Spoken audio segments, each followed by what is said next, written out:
Shalom adik-adik, selamat pagi, selamat bertemu kembali di dalam kasih Tuhan Yesus Kristus. Meskipun kita masih belum bisa ibadah di gereja, tetapi kita tetap semangat, tetap setia, tetap sungguh-sungguh di dalam Tuhan. Saya yakin dan percaya semua adik-adik di rumah diberikan Tuhan kesehatan yang melimpah. Sebelum kita mulai ibadah, mari kita akan sama-sama tundukkan kepala dan berdoa. Selamat pagi Bapa di sorga, terima kasih Tuhan Yesus buat kesehatan yang sudah Engkau beri dalam kehidupan kami.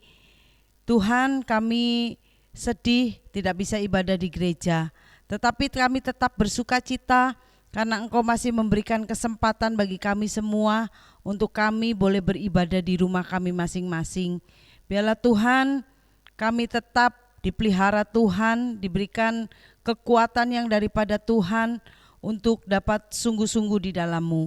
Kami menyerahkan ibadah pagi hari ini ke dalam tangan-Mu. Kami percaya Tuhan, Engkau hadir di dalam ibadah kami pagi hari ini, membawa kami sukacita, membawa kami semangat untuk kami tetap di dalam kasih Tuhan. Di dalam nama Yesus kami menyerahkan ibadah pagi ini ke dalam tangan kuasa-Mu. Haleluya, amin. Adik-adik, ayo kita akan memuji Tuhan terlebih dahulu. Kita akan naikkan satu pujian, Naaman sakit kusta.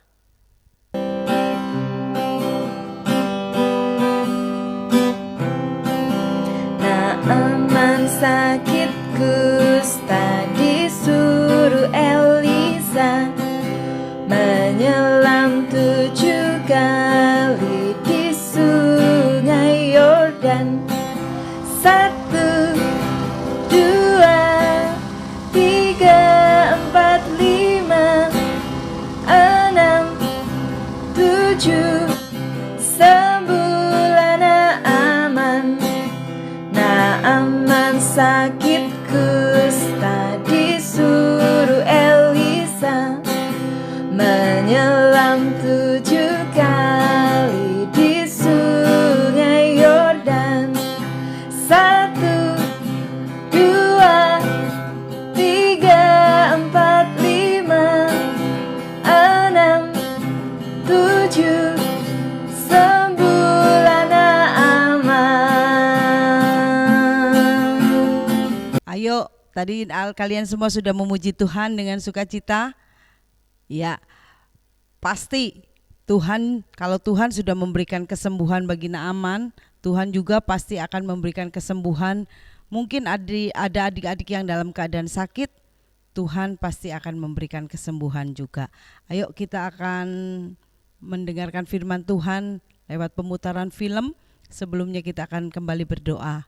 Tuhan, terima kasih sukacita-Mu mengalir atas kami semua. Kami mempersembahkan setiap pujian kami kepadamu Tuhan. Jadikan pujian kami itu boleh menyenangkan hati Tuhan. Jadikan pujian kami ini menyenangkan hati-Mu Tuhan, dan menjadi dupa yang harum di hadapan Tuhan, dan menjadi berkat bagi kami semua. Kami akan mendengarkan kebenaran firman-Mu lewat pemutaran film. Biarlah Tuhan semakin memperteguh kami, karena Tuhan saja di dalam kehidupan kami yang kami perlukan.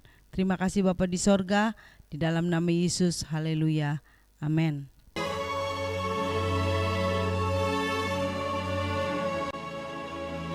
Naaman, panglima Raja Aram, adalah seorang terpandang di hadapan tuannya dan sangat disayangi. Seorang pahlawan tentara, sebab oleh dia Tuhan telah memberikan kemenangan kepada orang Aram. Tetapi orang itu sakit kusta. Seorang anak perempuan dari negeri Israel. Ia menjadi pelayan pada istri Naaman. Berkatalah gadis itu kepada nyonyanya, "Sekiranya tuanku menghadap nabi yang di Samaria itu, maka tentulah nabi itu akan menyembuhkan dia dari penyakitnya." Lalu pergilah Naaman memberitahukan kepada tuannya, katanya, "Begini-beginilah dikatakan oleh gadis yang dari negeri Israel itu."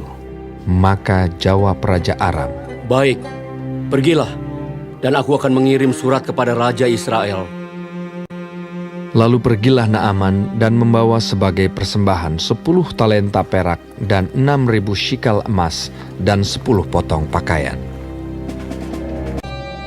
Segera sesudah didengar Elisa, abdi Allah itu, dikirimnyalah pesan kepada raja.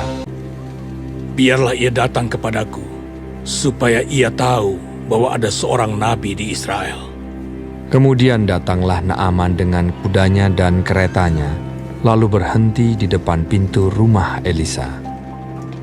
Elisa menyuruh seorang suruhan kepadanya, mengatakan, Pergilah mandi 7 kali dalam sungai Yordan, maka tubuhmu akan pulih kembali, sehingga engkau menjadi tahir. Naaman dengan gusar sambil berkata, Aku sangka bahwa setidak-tidaknya ia datang keluar dan berdiri memanggil nama Tuhan Allahnya. Dan dengan demikian menyembuhkan penyakit kustaku. Bukankah Abana dan Parpar, sungai-sungai Damsik, lebih baik dari segala sungai di Israel? Tetapi pegawai-pegawainya datang mendekat serta berkata kepadanya, Bapak, seandainya nabi itu menyuruh perkara yang sukar kepadamu, bukankah Bapak akan melakukannya? Apalagi sekarang, ia hanya berkata kepadamu, mandilah, dan engkau akan menjadi tahir. Kemudian berpalinglah ia dan pergi dengan panas hati. Maka turunlah ia membenamkan dirinya 7 kali dalam sungai Yordan, sesuai dengan perkataan abdi Allah itu. Lalu pulihlah tubuhnya kembali seperti tubuh seorang anak dan ia menjadi tahir. Kemudian kembalilah ia dengan seluruh pasukannya kepada abdi Allah itu. Setelah sampai, tampillah ia ke depan Elisa dan berkata, Sekarang aku tahu bahwa di seluruh bumi tidak ada Allah kecuali di Israel. Karena itu, terimalah kiranya suatu pemberian dari hamba-Mu ini. Elisa menjawab, Demi Tuhan yang hidup, yang di hadapannya aku menjadi pelayan, sesungguhnya aku tidak akan menerima apa-apa. Pergilah dengan selamat. dan walaupun Naaman mendesaknya supaya menerima sesuatu, ia tetap menolak. Akhirnya, berkatalah Naaman, Jikalau demikian, hamba-Mu ini tidak lagi akan mempersembahkan korban bakaran atau korban sembelihan kepada Allah lain, kecuali kepada Tuhan. Adik-adik, firman Tuhan tadi berkata, menceritakan tentang seorang panglima Raja Aram yang kemudian bertobat, dia sakit kusta. Kalian tahu sakit kusta pada zaman dulu itu sakit kusta yang sangat begitu menjijikan bagi banyak orang.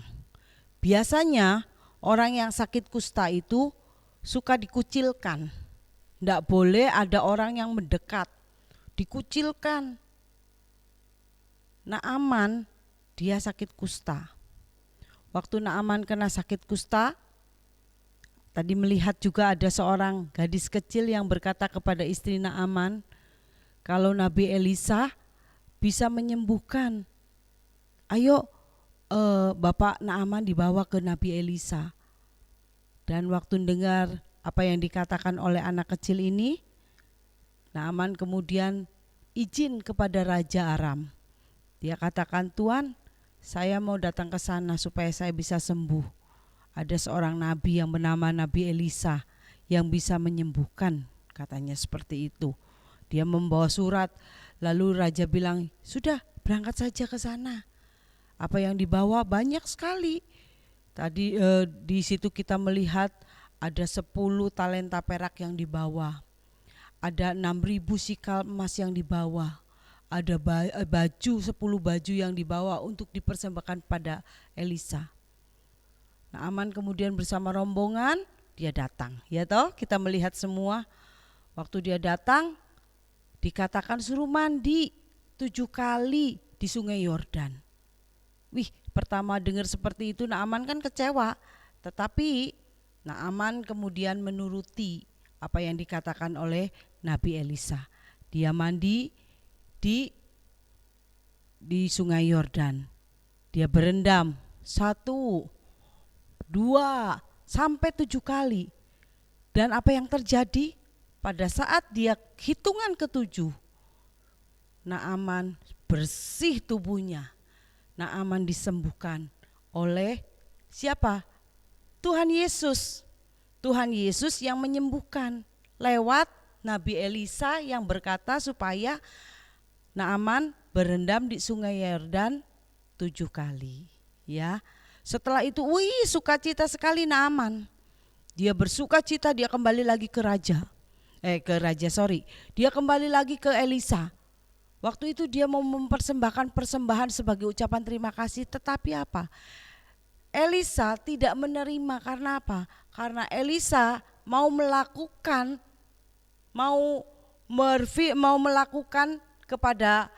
berkata kepada Naaman ini, dia tidak mau menerima imbalan apa-apa. Meskipun dipaksa, tapi Elisa tidak mau terima. Akibatnya apa? Setelah semuanya Naaman itu sembuh, luar biasa dia mengakui Tuhan Yesus. Bahkan apa? Seluruh keluarganya Naaman diselamatkan Tuhan. Adik-adik yang dikasih Tuhan, kalau saat ini kita dalam keadaan yang mengerikan, ya, karena COVID yang sedang melanda kita saat ini. Apa yang harus kita lakukan? Kita tetap berharap sama Tuhan. Kita percaya kalau Tuhan itu Tuhan yang sangat luar biasa. Tuhan sanggup melakukan perkara yang besar. Tuhan sanggup menyembuhkan setiap orang-orang yang terkena penyakit COVID. Tetapi kita semua harus menjaga kesehatan. Harus menjaga kesehatan kita baik-baik. Jangan sampai lengah. Minum vitamin, berjemur, olahraga. Seperti itu yang harus kita lakukan supaya apa? Imun tubuh kita kuat. Kalau di antara keluarga kita ada yang terkena COVID, mari kalian yang masih kecil pun bisa menguatkan mereka. Katakan, ayo semangat, karena hati yang gembira adalah obat yang manjur. Naaman saja disembuhkan oleh Tuhan dari sakit kustanya. Apapun yang sedang terjadi saat ini, tidak semuanya akan Tuhan bisa kerjakan dengan baik. Kalau kita sungguh-sungguh berserah kepada Tuhan. Kalian meskipun saya masih kecil, saya masih anak sekolah minggu, tapi dari perkataan kalian bisa memberkati banyak orang. Ya, kalau ada saudara kita yang sakit, mungkin oma, opa, tante, om, siapa saja yang sakit, kalian bisa katakan, semangat ya opa, oma, semangat, Tuhan pasti memberikan kesembuhan. Hati yang gembira adalah obat yang manjur. Bagi Tuhan tidak ada yang mustahil. Nah, perkataan-perkataan iman itu kita ungkapkan kepada mereka. Kalian bisa memberkati mereka dengan perkataan seperti itu, membuat kalian bisa menjadi berkat bagi banyak orang. Ya, biarlah firman Tuhan pada pagi hari ini sungguh-sungguh semakin memberikan kekuatan di dalam kehidupan kita, bahwa Yesus segalanya, bahwa Yesus sanggup melakukan perkara yang besar. Yesus sanggup menyembuhkan setiap orang-orang yang sakit.